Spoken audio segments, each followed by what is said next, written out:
All right, that's not fair, man. I've got one lonely record back there. And it's not even mine. Thanks for... I've been very fortunate. Very fortunate.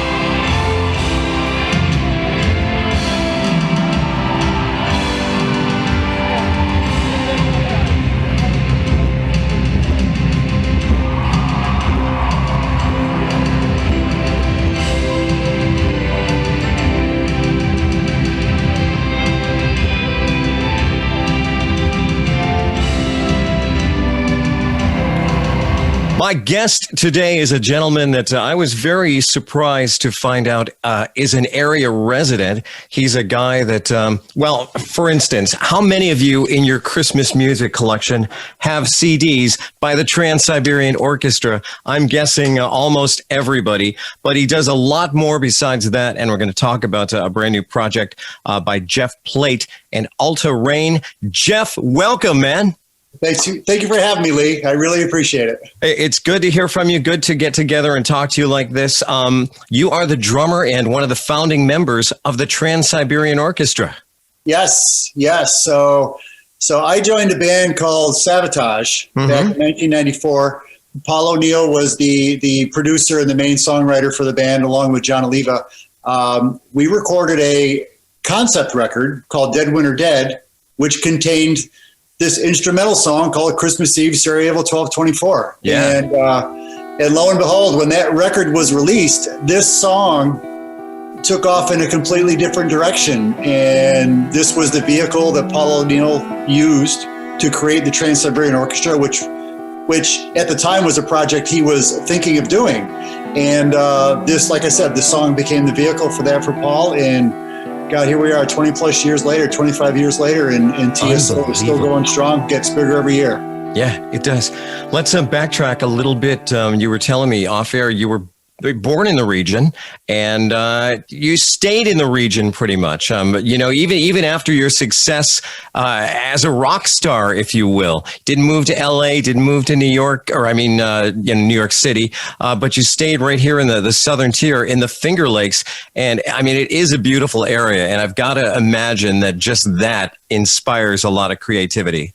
Absolutely. I mean, I've been fortunate to travel the world, and out of any place I've been to, I mean, there's no more beautiful place than upstate New York in this region.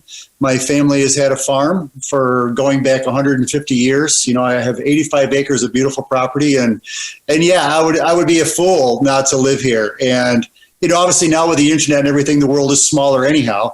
Yeah. But I had some options to move to some other places and decided, you know, home is home, and I really love it here. I love the four seasons, and yeah, so here I am.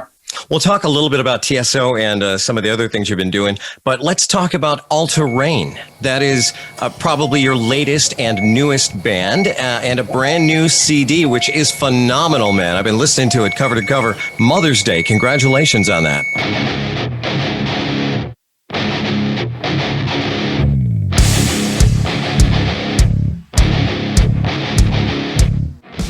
Thank you very much. This is... This project, well, literally, it began 30 years ago out in Boston in a rehearsal room with a guitarist named Matt Leff and a vocalist named Zach Stevens. Who Zach and I worked together in Sabotage. We worked together in TSO also. But this material, I mean, I was wise enough at the time, I guess, I had a primitive recording setup. I recorded basically everything that we played, whether it was a jam, whether it was working on songs, you know, you name it. I've got 25 cassettes full of stuff. And all these years later, I was listening to some of these a couple of years ago, and the tapes were literally starting to deteriorate. So I bought a digital cassette deck. I started transferring all these into digital format, MP3s, and I began realizing that there was some music there that it would be a shame if it went unused. So Matt Leff, my friend, my guitarist, he had come down with cancer. He could no longer play, but we talked about, you know, the possibility of me using this music. He gave me the green light. I recruited several people in the area. So Tommy Cook on guitar and vocals, he's from Sayre. Kevin McCarthy on bass and vocals. He's from Horseheads here. Colin Holloway, vocals and guitar. He's from Horseheads. Zach Hamilton is from Horseheads. The other piece of the puzzle is Jay Mangini. She lives down in the Poconos, and she's somebody else that I know from the Trans-Siberian Orchestra. But this was some ideas and stuff that I had been kicking around in my head for literally 2 decades. And once I got together with Tommy and started working on some of these ideas, building off some of these old riffs and then writing some material completely on our own, the whole thing really just kind of came together. And you've heard the album. There's a lot going on here. There's a lot of instrumentation. The vocals are great, but it took a long time. And to their credit, this is my first time out from behind the drum kit as the main lyricist and the producer and the arranger and the director of a project. These guys stepped right in, loved what I was thinking, loved what we were coming up with, and really just made this whole thing become a reality. And I couldn't be prouder of it. It's a great album. Sonically, I mean, the way it sounds, it's right there. It's really good. The playing, like you mentioned, the vocals are phenomenal. They really are. And I'm not, this is kind of out of my genre, as you may know, but I'm a fan of rock and hard rock. Would you call this hard rock or heavy metal, or is there a difference? I guess there's elements of each. There is a progressive element to it also. Right. You can listen to the vocals and there is a pop sense to it also. I mean, some of the vocals and the lines are very catchy. They're very melodic. Yeah. I have heard so many comparisons to so many different bands. Have you heard Uriah Heep? Because that's what I was thinking when I was listening to it. Wow. No, I haven't. You're the first one that has said that, but a little edgier, but kind of, that's what I'm reminded of. Yeah. Yep. I've heard Yes. Okay. Asia, going back to, Dokken, more of the hard rock, the metal kind of thing. Dream Theater, Disturbed, Journey, it's kind of all over the place. I remember working on one of the songs with Colin one day, and I said, and Colin is half my age. Okay. And I said, you won't even know what I'm going to tell you. But I said, this reminds me of Pablo Cruz. And of course, he had no idea who I was talking about. But the vocals just had that real full pop sound to them. Yeah. And fitting that in over this kind of instrumentation, it all just kind of happened organically. It wasn't really a plan. But the way it all came together, I was just so thrilled with the way it sounded. It sounds great. We're talking to Jeff Plate. The band is ALTA REIGN. The album is Mother's Day. Jeff, also drummer and founding member of Trans-Siberian Orchestra. We're going to talk about them a little bit. Right now, where's the best place that folks can pick up a copy of Mother's Day, Jeff? You can go to my record label is Rat Pack Records. So you can go to ratpackamerica.com/ALTA REIGN. That'll take you right to our page. Okay. ALTA REIGN Facebook.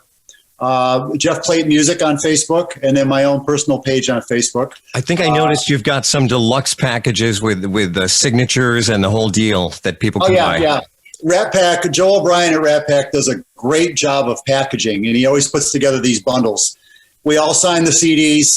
He throws in some stickers and pics and, some cool little things like that. Very cool, yeah. Fans love that kind of stuff. And we still have a few of those available, but the album came out January 8th. We did land on Billboard in several categories for our first week of release, which was very cool. Fantastic. And right now the reception has been very, very positive to the band and the music. So, we couldn't be happier. So let's say the world goes back to normal, pretty quickly. Are you looking at, getting out there and playing shows? Sure. And honestly, you have to think about how congested that is going to be when things open back up. Yeah. So many bands, Trans-Siberian Orchestra is a perfect example, but there are so many bands on every level, from a major band to a second tier band that has not been on the road for a year and a half, possibly 2 years when this thing clears up. So who is going to be, taking up those slots, getting on those bills? But yes, ALTA REIGN, when that happens, we will deal with it then. I certainly hope to be able to take this out live, because I think live, this music is really going to really going to translate and be a lot of fun. It's a great album. I when I put it on, I was expecting like screamo vocals and things like that, and that's not the case here. I mean, it's melodic. It's good music. Makes no sense to me. Take the best, just start the best. Take a shot, if that's all you got. Never say never. Thank you very much. Thank you very much. And as I said, this was organic. I am not a big fan of the real screaming hard rock metal stuff. I mean, Sure. there are so many categories of heavy metal, you know, to make your head spin. I've always liked a singer who can sing. I've always liked melodies. I've always liked harmonies, lyrics that have a meaning to them and you know, connect with people.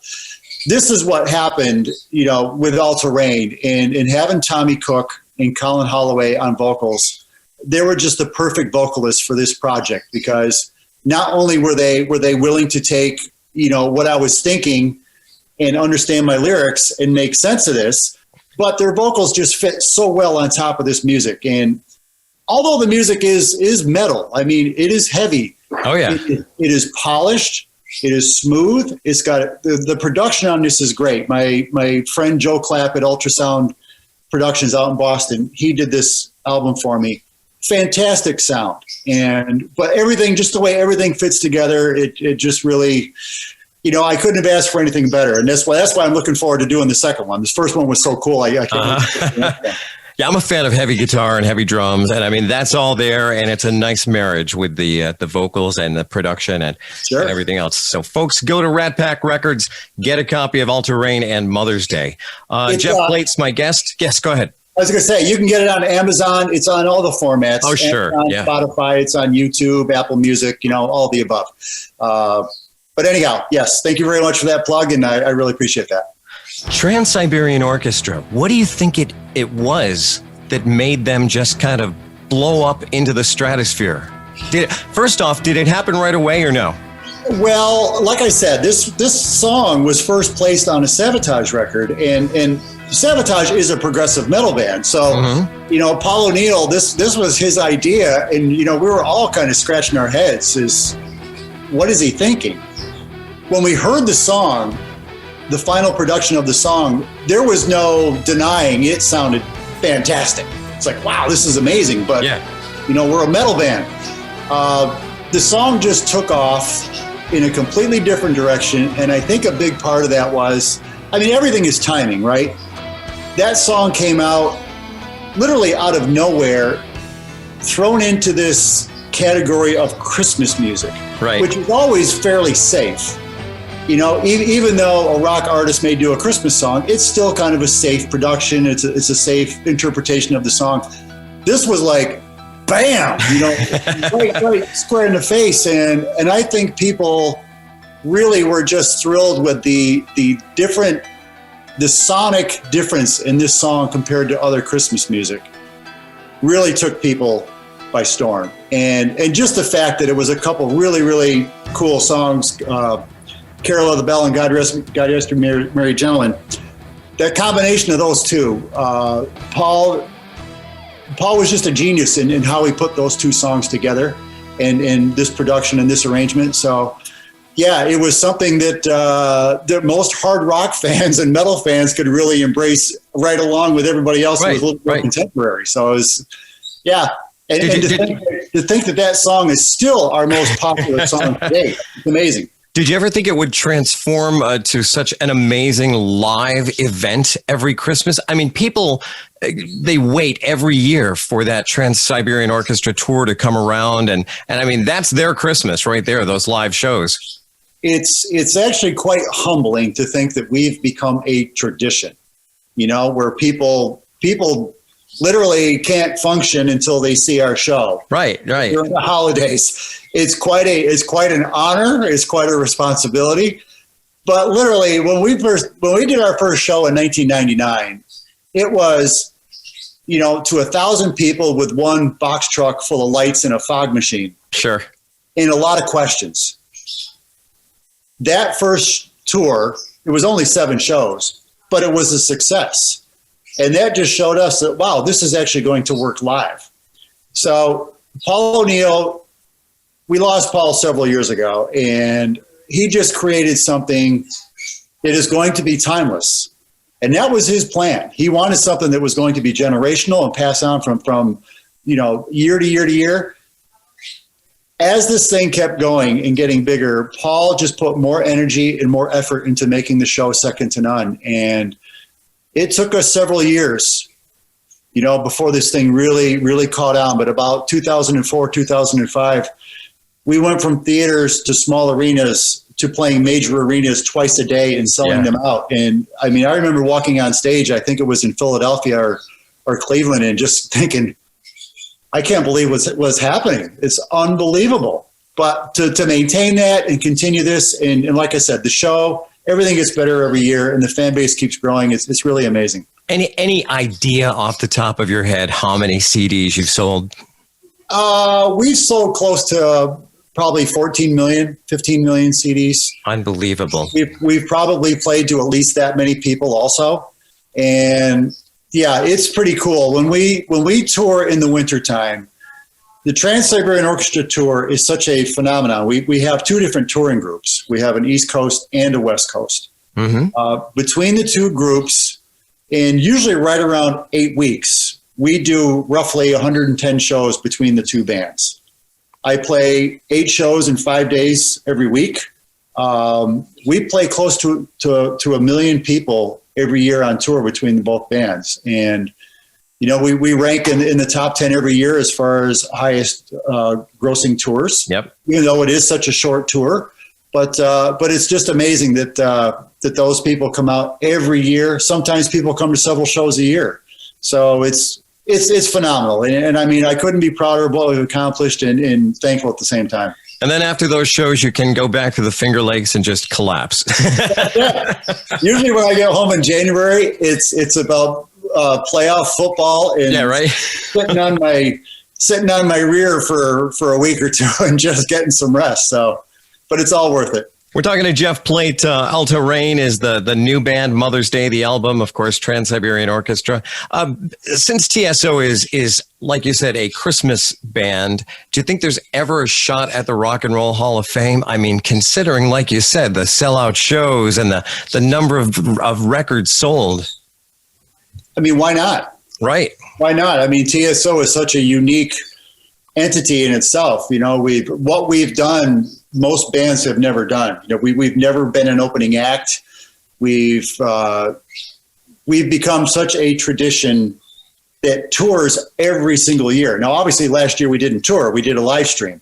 But the fact that we've been able to go out there every year and maintain what we have done, and it's just like I said, when you become a tradition, I think that kind of speaks for itself.